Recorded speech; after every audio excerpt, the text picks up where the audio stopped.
Les iniciatives que funcionen provenen de l'Anglaterra de Tony Blair i l'objectiu que tenien és apropar l'evidència als decisors polítics. Ivalua importa aquest model cap aquí a Catalunya al 2015 i comença un seguit de projectes que funciona i ara amb les administracions públiques, sobretot amb la Generalitat i també amb la Diputació de Barcelona, té en marxa 5 projectes que funcionen. El projecte que funciona en Gènere i Joventut cerca elaborar documents que sintetitzen l'evidència existent en àmbits de coneixement específic per tal de posar-la en formats accessibles i apropar-la a les persones de l'administració pública i del tercer sector que prenen decisions sobre polítiques i programes en aquests àmbits de coneixement. Participar en el que funciona de la mà d'Ivalua ha estat molt enriquidor perquè Ivalua porta la metodologia concreta del que funciona i des de l'Observatori vetllem per treballar amb les àrees, amb els equips que dissenyen programes per tal de detectar les necessitats d'informació i mirar també quina és la millor manera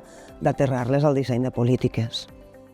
Quan parlem dels i les joves, sembla que parlem d'un grup homogeni i no hi ha un grup homogeni. Hem de poder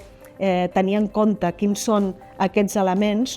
o aquestes qüestions o aquests aspectes de diversitat entre els joves per poder ajustar realment aquestes polítiques i que donin resposta a aquesta realitat i aquest grup de persones que són absolutament diverses. Des del Departament d'Igualtat i Feminisme i concretament des de l'Institut Català de les Dones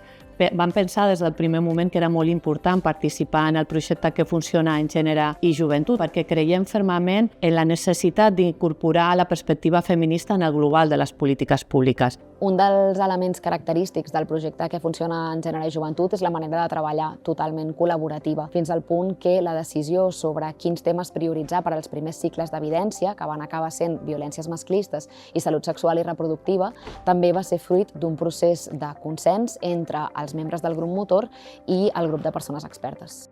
Per tant, hi ha d'haver aquest treball de coordinació, aquest treball en xarxa amb tots aquells que operen en el territori, que operen i que tenen com a priorització les polítiques de joventut. De fet, aquesta voluntat d'aterratge de les evidències al nostre context i sobretot de transferència d'aquestes evidències a polítiques concretes a partir d'accions i productes concrets també és un dels elements distintius del que funciona en Gènere i Joventut.